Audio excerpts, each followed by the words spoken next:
우리 빌립보서 2장 1절로 11절까지의 말씀을 같은 목소리로 읽습니다.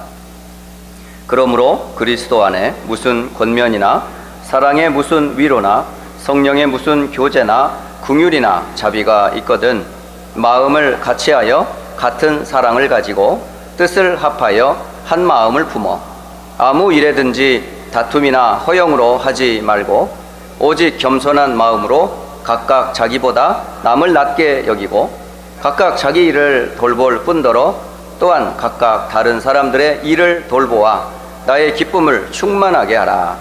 너희 안에 이 마음을 품으라. 곧 그리스도 예수의 마음이니 그는 근본 하나님의 본체시나 하나님과 동등됨을 취할 것으로 여기지 아니하시고 오히려 자기를 비워 종의 형체를 가지사 사람들과 같이 되셨고 사람의 모양으로 나타나사 자기를 낮추시고 죽기까지 복종하셨으니 곧 십자가의 죽으심이라. 이러므로 하나님이 그를 지극히 높여 모든 이름 위에 뛰어난 이름을 주사 하늘에 있는 자들과 땅에 있는 자들과 땅 아래에 있는 자들로 모든 무릎을 예수의 이름에 꿇게 하시고 모든 입으로 예수 그리스도를 주라 시인하여 하나님 아버지께 영광을 돌리게 하셨느니라. 아멘.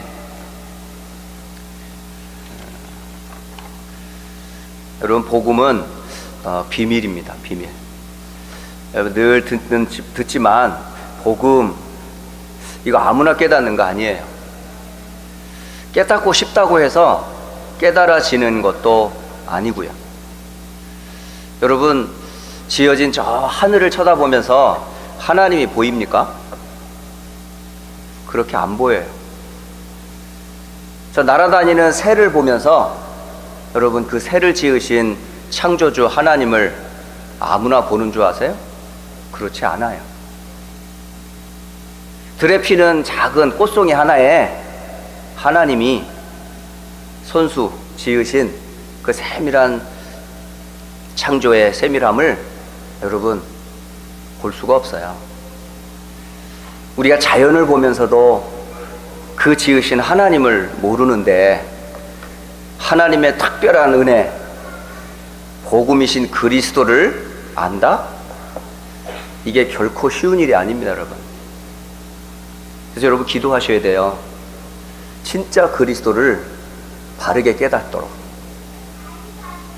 그리스도는 하나님의 지혜고 하나님의 비밀이거든요. 근데 이 사실을 모르던 한 사람이 있었어요. 그러면서 세상의 것들은 다 배웠어요. 어려서부터 가정에서 좋은 선생님 밑에서 심지어는 유학까지 가서 최고의 학자 밑에서 공부를 하고 나름대로 인생에 꿈을 가지고 살아가던 한 사람이 있었잖아요. 그런데 그 모든 책으로도 볼 수 없었고 알 수 없었던 그 무엇, 거기에 한계를 느끼고 더 이상 소망이 없었던 한 사람이 있었어요. 그 사람이 누구예요? 바울이라는 사람. 여러분, 지식으로 하나님을 깨닫는 거 아니에요. 세상의 그 어떤 것으로 복음이라는 한 단어를 깨닫는 거 결코 아닙니다. 복음을 알면요, 사람이 달라져요. 왜냐하면 새로운 눈이 열렸거든요. 지금까지는 눈에 보이는 것, 육신의 눈으로 보여지는 것만 쫓아가서 살았어요. 나밖에 몰랐어요. 돈밖에 몰랐어요. 세상의 성공과 명예가 전부인 줄 알았어요. 그런데 그것 아닌 또 다른 게 있음을 알게 되었어요. 그거를 보고 나서 바울은 이 땅의 모든 것들을 전부 뭘로? 배설물이다. 버려질 것이다. 오히려 그것 때문에 내가 더 어려움을 당하게 되었더라. 라고 고백한 그 바울이 오늘 그 복음을 알고 나서 가장 사랑한 곳이 어딘 줄 아세요? 교회예요. 교회. 복음을 사랑하는 만큼 그 교회에 대한 그 복음을 전하고 함께 복음을 나누고 함께 복음을 위해 힘쓰는 그 교회를 생각하면 너무너무 행복했어요. 오늘 감옥에서 육신적으로는 묶여 있어요. 쇠사슬에 묶여 있고 몸은 좁은 공간에서 어두침침하고 눅눅한 환경으로 말하면 정말 더러운, 거기서 샤워를 제대로 할 수 있습니까? 제대로 이를 제대로 닦겠어요? 제대로 화장실을 제대로 가겠어요? 퀴퀴한 냄새, 어두움한 그곳, 아무런 곳이 없는데 그곳에서 내 속에서는 기쁨이 퐁퐁퐁퐁 솟아오른다고요. 퐁퐁퐁 기쁨이 솟아요. 그 기쁨이 뭘까요? 그게 뭐라고요? 나와 함께 하시는 그리스도. 여러분, 그런 환경이라 그러면 여러분 입에서 제일 먼저 나오는 게 뭐겠어요? XXX. 누구 때문에 해필 왜 나냐고요. 이럴 거거든요. 근데 바울은 묶여 있어도 환경이 그래도 전혀 그런 것 때문에 원망하거나 불평하거나 누구 탓을 하지 않았어요. 왜 그런지 아세요? 그럴수록 더 큰 은혜가 있다는 것을 알았기 때문에. 그러니까 바울은 감옥에 갇혀 있으면서도 전혀 그곳이 아무런 문제가 되지 않았어요. 여러분, 그리고 나서 그곳에서 이 기쁨을 주체할 수가 없어서 편지를 썼어요. 그 생각나는 교회가 어디였다? 빌립보 교회였다라는 거예요. 여러분, 감옥에서도 기쁨을 넘치는 이 기쁨을 주체할 수 없어서 내가 이 편지를 쓰고 싶은 그런 대상자가 교회였다는 거 참 놀랍지 않습니까? 저는 빌립보서를 보면서 바울이 얼만큼 복음을 누렸는지가 보여졌고요. 또 바울이 누려진 이 복음을 함께 나눈 그 교회를 생각하면서 썼던 그 빌립보 교회가 이게 그려져요. 이렇게. 그리고 그 성도들이 어떻게 신앙생활을 하고 있는지가 보여지니까 너무너무 좋았던 거예요. 그래서 복음은 비밀입니다. 비밀. 아무나 아는 게 아니에요. 그리고 복음의 비밀을 또 아무 교회나 가진 것도 아니고요. 그리고 그 복음의 비밀을 함께 나눌 수 있는 제자도 우리가 아무나 되는 것도 아닙니다, 여러분. 그래서 그리스도, 이 비밀을 가진 바울, 그리스도, 이 비밀 때문에 행복한 빌립보 교회, 그리고 그 속에서 나오는 그 기쁨의 그 이야기들이 이번 5월 한 달 동안에 여러분 강단을 통해서 계속 증거되고 있습니다. 여러분의 눈을 열어, 복음을 보는 눈을 열어달라고 기도하시고, 눈을 열어 복음 가진 교회에 대한 참된 감사가 여러분 고백되기를 주의 이름으로 축복합니다. 그 복음을 바울에게만 보여준 게 아니고 빌립보 교회에만 준 게 아니라 바로 나와 우리 안디옥 교회와 우리 성도들과 렘넌트들에게도 주사, 주의 날의 강단에서 복음의 비밀인 그리스도를 말할 수 있고 함께 그것 때문에 기뻐하고 체험할 수 있는 그런 자리에 우리가 함께 이 자리에 모여서 예배할 수 있다는 게 얼마나 감사한지 몰라요. 그러면 성도 하나하나가 어떻게 보여요? 정말 귀해요. 여러분, 성도를 볼 때 육신적으로 보지 마세요. 지식적으로 보지 마세요. 돈 있는 사람, 돈 없는 사람 그런 식으로 보지 마세요. 그 눈은 아직도 육신적인 눈, 썩어질 것으로 멸망할 눈이에요. 하지만 아플수록 힘들수록 상관없는 그런 눈으로 보세요. 뭘로 보라고요? 복음이란 눈으로 보세요. 그러면 성도 하나하나가 다 귀해요. 이상한 사람일수록 더 사랑스러워. 진짜 문제 많은 사람일수록 더 품어져. 왜 그런지 아세요? 그게 정상이에요, 정상. 그러니까 교회에 오면 문제 없어요. 밖에서 무슨 짓을 해도 상관없어. 근데 교회만 딱 들어오면 뭐가 와야 돼? 자유다! 이게 돼야 돼. 너무 좋아. 여긴 눌리지도 않아. 스트레스도 안 받아. 들어오기만 하면 휴, 그런 곳이 돼야 돼요. 구약으로 말하면 도피성이라는 데가 있어요. 불의로 사람을 쳐 죽였어.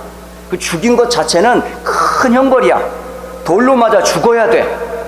그런데 이게 원해서 죽인 게 아니고 어쩔 수 없이 죽였던 거야.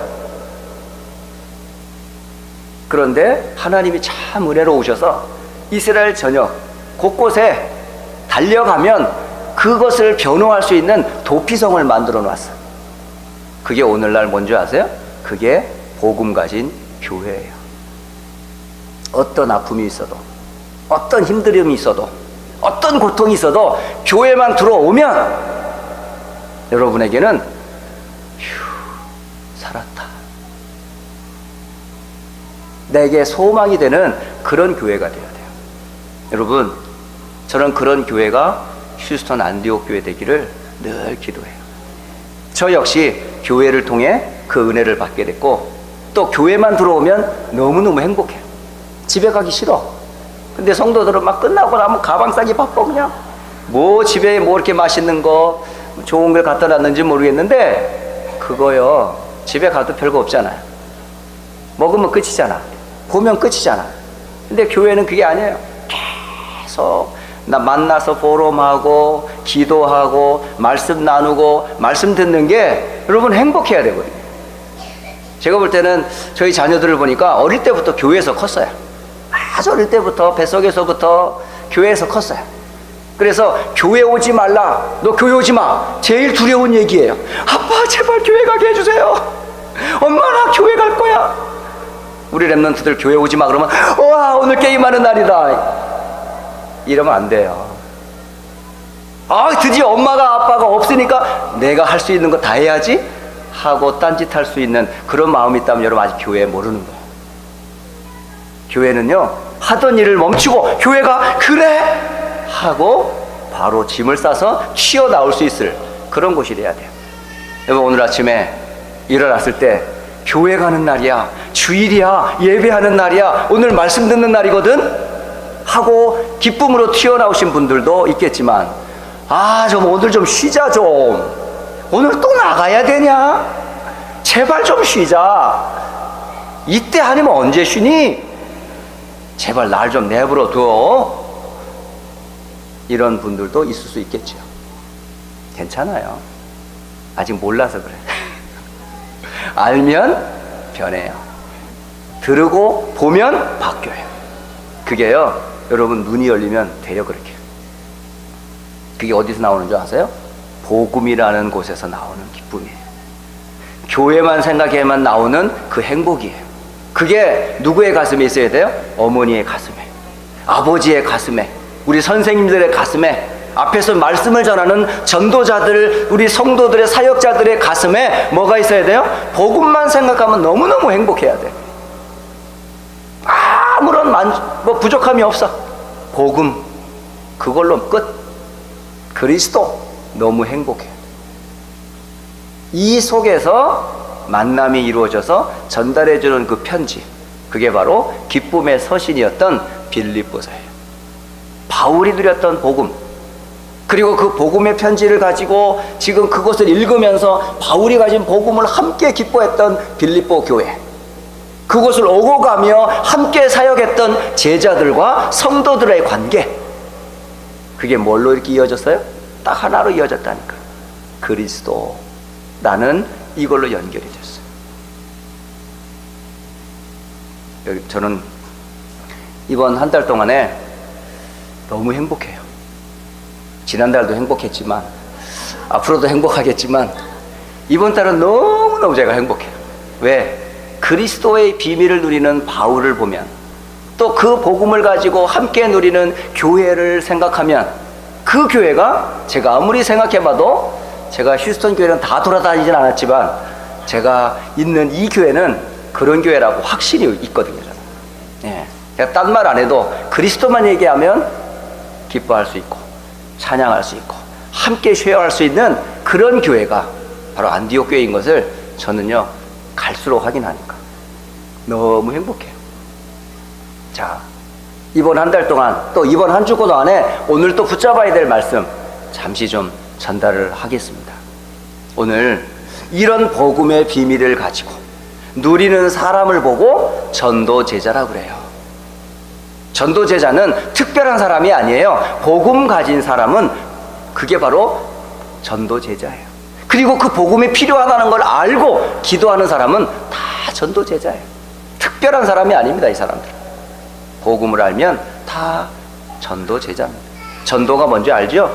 전도 곧 내게 임한 그리스도의 영광을 말하는 것, 감추어진 하나님의 비밀 대신 그리스도를 말하는 것, 이게 전도거든요. 그러면 복음을 말하는 그 사람을 보고 우리는 뭐라고 그래요? 제자라고 그래요. 그러니까 복음의 비밀을 가지고 전도라는 그 현장을 보며 전하는 사람을 보고 전도제자라고 그래요. 그러면 전도제자가 어떠한 자세로 어떠한 마음으로 살아가야 됩니까? 라고 하는 게 오늘의 메시지입니다. 여러분 복음을 가졌어요. 그러면 여러분의 삶은 어떠해야 돼요? 복음 받기 이전에 살았던 삶하고 복음 가지고 그리스도를 알고 나서 내 삶은 어떠해야 되죠? 구원 받았는데 구원 받기 이전의 삶으로 돌아가고 싶어하는 사람이 있어요?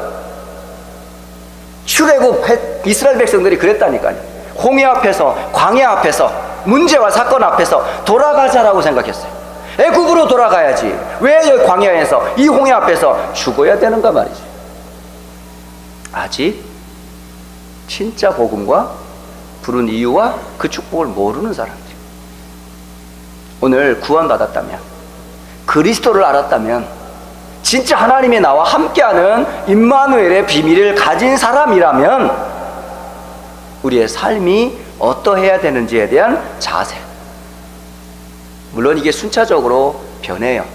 시간이 좀 걸려요.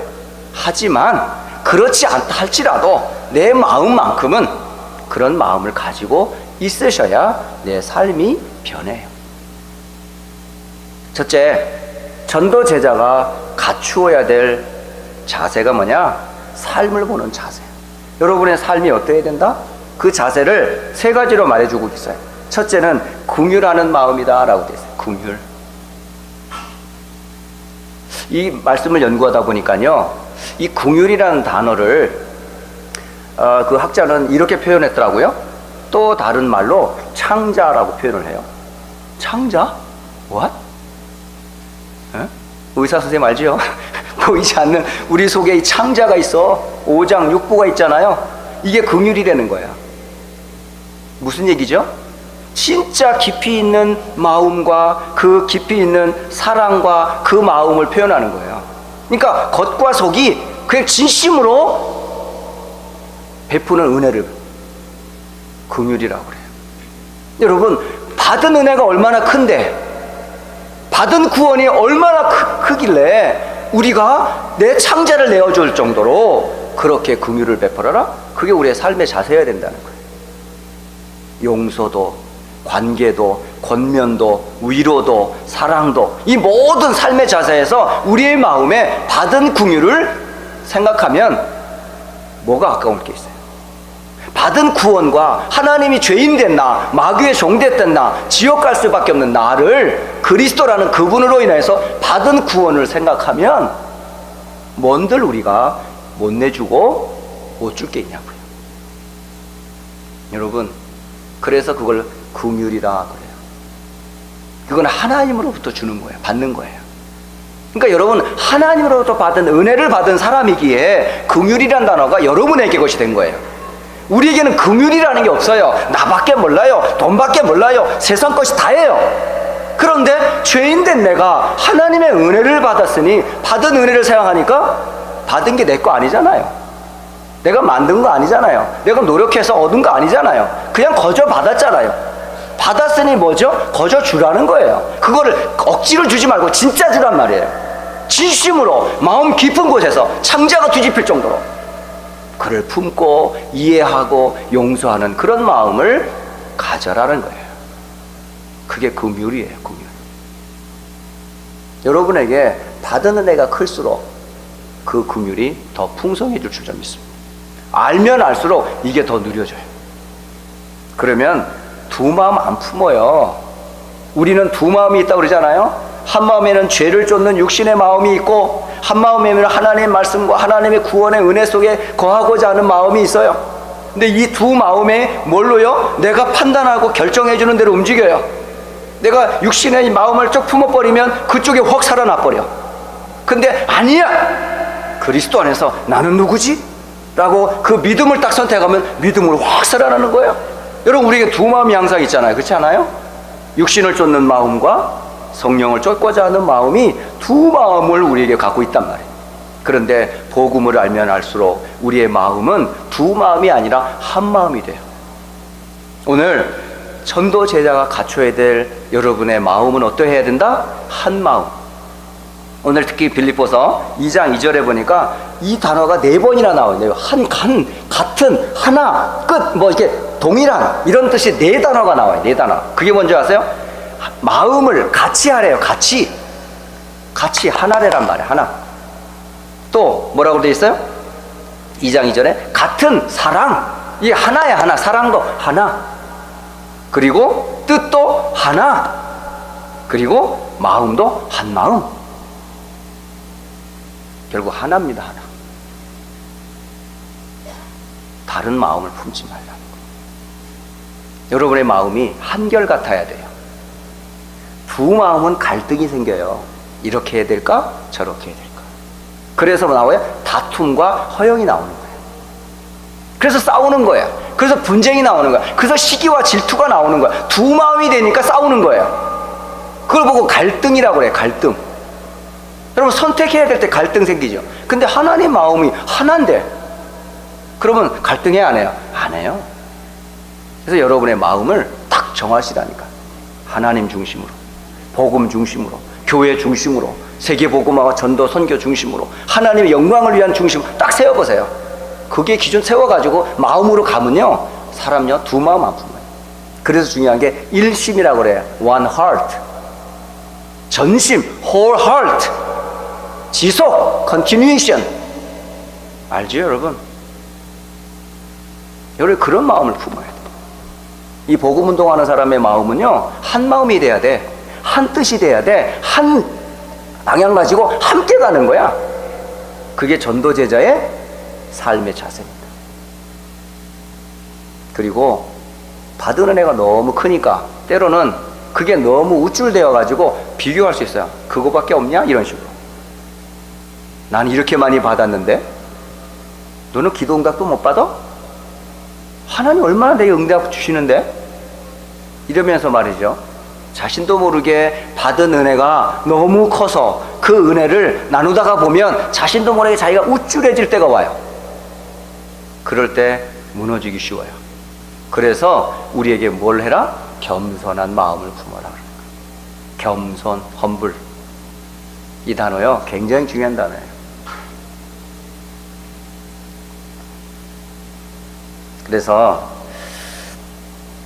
베드로전서 5장 5절에 베드로가 그 성도들에게 보낸 편지 중에 이렇게 말하고 있더라고요. 젊은 자들아, 이와 같이 장로들에게 순종하고 다 서로 겸손으로 허리를 동이라. 하나님은 교만한 자를 대적하시되 겸손한 자들에게는 은혜를 주시느니라. 라고 그랬어요. 그 겸손이 그렇게 중요해요. 특히 앞에서 일하는 사역자일수록, 또 응답받는 사람일수록, 또 앞에 선 사역 일꾼일수록 더 뭐죠? 겸손이라 그래요. 겸손이라는 허리띠를 두르라 그래요. 교만하면 이 마귀의 통로가 돼요. 바로 마귀는 교만한 천사가 되고요. 근데 겸손은 곧 뭐죠? 하나님의 은혜를 받는 통로라고. 나는 죄인입니다. 내게 어째 이런 은혜를 주십니까? 나는 감당할 수 없는 죄인인데 어째 이럴 수 있습니까? 그것을 아주 잘했던 사람이 누구냐? 바울이 그랬어요. 바울이 얼마나 대단한 사람입니까? 이력서 스펙만 얘기해봐도 하여간 줄줄이 막 어마어마한 사람이잖아요. 근데 이 사람이 이렇게 말해요. 고린도전서 15장 8절로 9절. 나는 맨 나중에 만삭되지 못하여 난 자입니다. 만삭이 뭐죠? 엄마 뱃속에 10개월 동안 280일 동안 있다가 나온 아기를 보고 이게 완전한 애라고 그러잖아요. 근데 얘는 팔싹둥이. 그러니까 10달을 채우지 못하고 중간에 덜 돼서 나온 사람처럼 그렇게 자기를 표현해요. 자니 이렇게 태어날 때부터 부족한 사람입니다. 이렇게 말해요. 그리고 나는 사도 중에 가장 작은 사람입니다. 예수님의 부름받은 12사도들 중에 제일 나중에 다메섹에서 부름받게 되거든요. 그 먼저 된 사도들하고 비교해보면 나는 정말 보잘것없는 사람입니다 하면서 늘 나는 그들보다 늘 작은 자입니다. 그리고 나는 하나님의 교회를 핍박하던 사람입니다. 그런 제가 교회를 위해 헌신하는 건 당연합니다. 이런 뜻이에요. 그리고 심지어 내가 사도라는 그 칭함을 받는 것을 생각할 때마다 나는 감당을 못하겠습니다. 여러분, 목사님이라는 소리를 들을 때, 장로님이라는 소리를 들을 때, 집사님이라는 소리를 들을 때, 여러분 그 속에서 왜? 목사야. 목사거든. 장로라니까. 다 권사야. 이걸 이름하여 뭐라 그래요? 부러질 목이라 그래요. 그때부터 꺾어져요. 교만이 얼마나 무서운지 아세요, 여러분? 모자란 내가 목사 됐고 부족한 우리가 장로, 권사 직분 받아 하나님의 성도인 그리스도의 몸을 세우는 일에 쓰임받는 자체가 얼마나 감사한데, 거기에다가 목사니 장로니 집사니 이런 걸 가지고 행세를 하려고 하면 그건 바른 삶의 자세가 아니라고 얘기해요. 오늘 정말 사역자일수록, 앞에서 말씀을 전하는 사람일수록 이 마음을 꼭 품길 바랍니다. 그렇다면 전도제자가 갖춰야 될 믿음의 자세가 두 번째 나와요. 그 두 번째는 누구를 빗대어서 설명하냐면 그리스도 예수님을 설명을 합니다. 너희 안에 이 마음을 품으라. 곧 그리스도 예수의 마음이니라. 결국 그리스도의 마음을 품으랍니다. 그러면서 그리스도가 누구냐라고 설명을 해요. 곧 그리스도는 하나님의 본체 아니냐? 그는 근본 하나님과 동등되신 분 아니냐? 동일 본질이요 동등하신 분이, 하늘과 땅을 지으신 그분이, 하나님의 형상이요 하나님의 광채요 하나님의 영광이신 그분이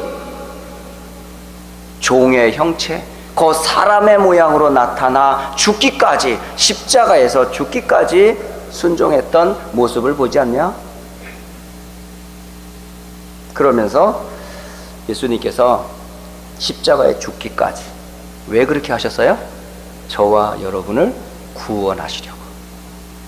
근데 하나님이신 그분이 종의 형체인 사람의 육신의 몸을 입고 이 땅에 오셔서 온갖 수모, 핍박, 욕을 다 먹었어요. 그리고 그냥 단번에 그냥 순교를 당하면 되는데 옷을 벗기고 채찍을 맞고 가시채를 쓰고 사람들로부터 온갖 욕을 받고 침을 뱉음을 당하고 뺨을 맞고 이 새끼야 저 새끼야 하면서 욕을 얼마나 했겠습니까? 네가 예수야, 네가 메시아야, 온갖 악독을 품어가지고 예수를 향해서 가장 쌍욕을 했지 않겠어요? 그리고 때릴 때 악감을 가지고 죽어라 죽어라, 그런 수모와 수치를 예수님이 다 당하시면서 한 말씀도 하지 않으셨어요. 그분에게서 유일한 소망은 뭘까요? 세상에서 찾을 수 없었거든요. 그래서 하나님만 의지할 수밖에 없었던 거예요. 아버지, 내 뜻대로 마옵시고 아버지의 뜻대로 하옵소서. 그러니까 오직 예수님의 마음은 누구밖에 없었어요? 오직 하나님 한 분밖에 없었던 거예요.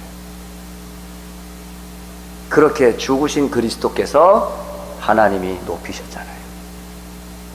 그리고 모든 만물들, 하늘에 있는 것들과 땅에 있는 것들과 땅 아래에 있는 것들이 그리스도 이름 앞에 무릎을 꿇게 만드는 그런 일이 벌어졌어요.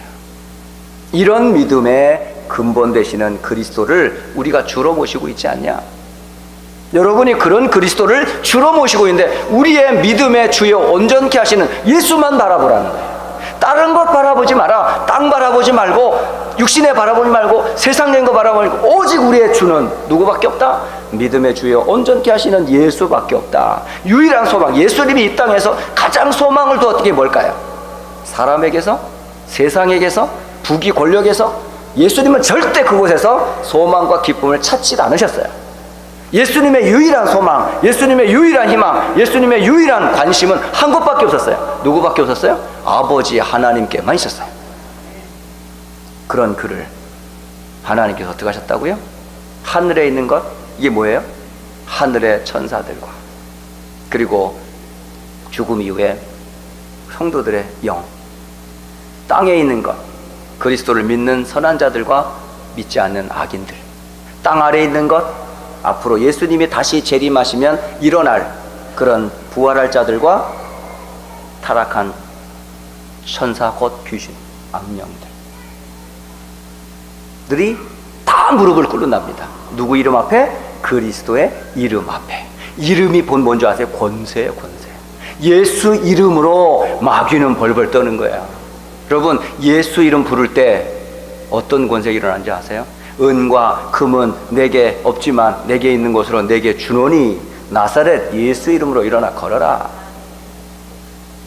안진뱅이 벌떡 일어났다니까. 운명에서 벗어났고 사망의 법에서 목회선 자가 해방되고 하나님 찬미하는 그런 역사가 일어났어요. 지금도 그 이름을 부르면 누구든지 구원을 주신다 라고 하셨어요. 여러분, 이 이름이 얼마나 놀라운 이름인 줄 아세요? 여러분, 예수 이름 막 부르는 게 아니에요. 예수 이름의 의미와 믿음을 가지고 불러보라고요. 암이 걸린 사람 예수 이름 가지고 한번 붙어봐요. 집에 문제 있는 사람 예수 이름 가지고 한번 기도해봐요. 이 땅에 누가 예수 이름 앞에 감히 얼굴을 쳐들고 설 자가 누가 있어요? 하늘의 모든 것과 땅에 있는 모든 것, 땅 아래에 있는 모든 것이 예수 이름 앞에 무릎을 팍 꺾는단 말이죠. 그 이름이 누구다? 우리가 가진 믿음이란 말이에요. 여러분, 복음은 그런 거예요. 예수 이름이 복음이에요. 우리에게는 저희 백성을 자기 죄에서 구원할 자, 그 이름을 예수라 하라. 예수, 죄에서 구원받은 이름, 그 이름을 임마누엘이라 하라. 하나님 우리와 함께하는 이름. 그 이름은 누구의 이름? 여호와 하나님의 이름. 여러분, 예수 이름이요, 이게 가짜는 이름이 아닙니다. 세상에 그 어떤 아름다운 이름과 비교할 수 없는 이름입니다. 여러분, 그 이름을 여러분이 가졌습니다. 여러분, 얼마나 놀라운지 아십니까? 그런 믿음을 가지라는 거예요. 마지막으로 그런 사람이 갖춰야 될 자세, 제자로서의 자세를 가져라. 여러분, 누구의 제자입니까? 스스로 한번 진단해 보세요. 나는 누구의 제자인가?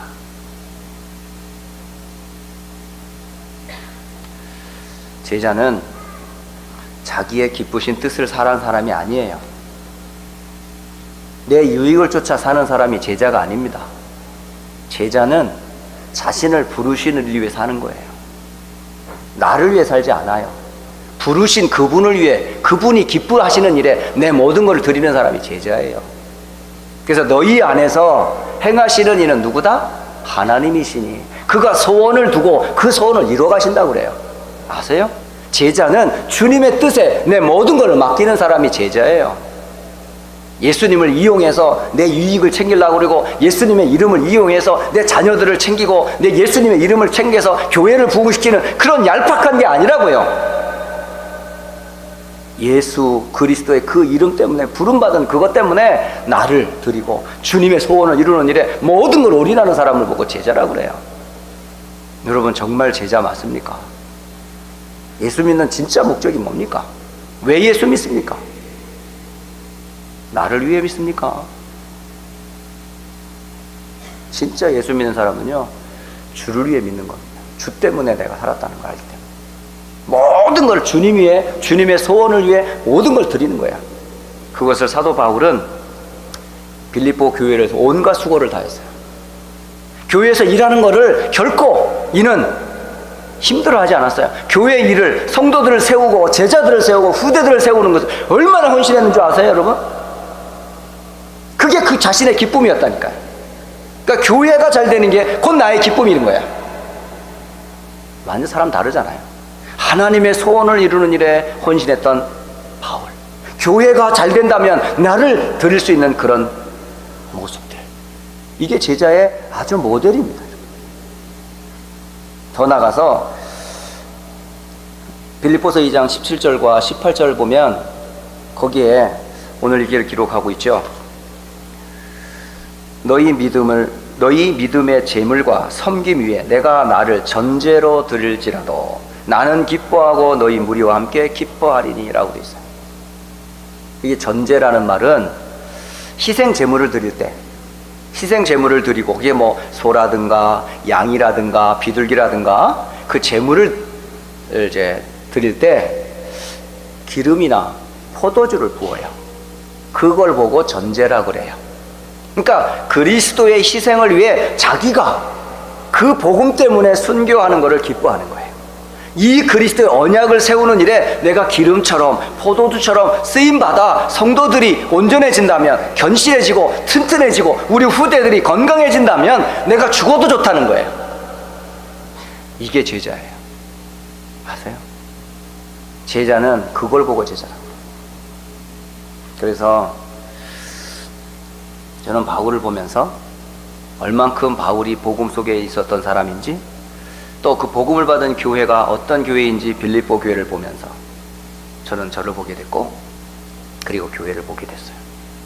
그리고 우리 수도안디옥 교회 목사님 포함해서 모든 사역자들, 성도들, 렘넌트들이 참된 삶의 자세 가지고, 참된 믿음의 자세 가지고, 참된 제자로서의 자세를 가지고 정말 하나님께 최고 영광 돌리는 그런 증인이 되시기를 다시 한번 주의 이름으로 축복합니다. 기도하겠습니다. 하나님, 오늘 전도 제자가 갖추어야 될 자세가 무엇인지 말씀을 가지고 듣게 되었습니다. 우리가 받은 구원이 얼마나 큰지, 또 우리가 받은 축복이 얼마나 어마어마한지, 또 그 축복의 비밀을 말하는 교회를 만나 귀한 직분을 받아 주를 섬긴다는 것이 얼마나 감사한지 다시 한번 바울을 통해서 증거되어지는 그리스도, 빌립보 교회를 통해서 증거되는 그리스도를 통해 확인케 하시니 참 감사합니다. 여기 함께하는 모든 사랑하는 성도들과 우리 사역자들과 우리 후대들인 자녀들과 렘넌트들에게 이 은혜가 임하도록 축복하옵소서. 예수 그리스도의 이름으로 기도드립니다. 아멘.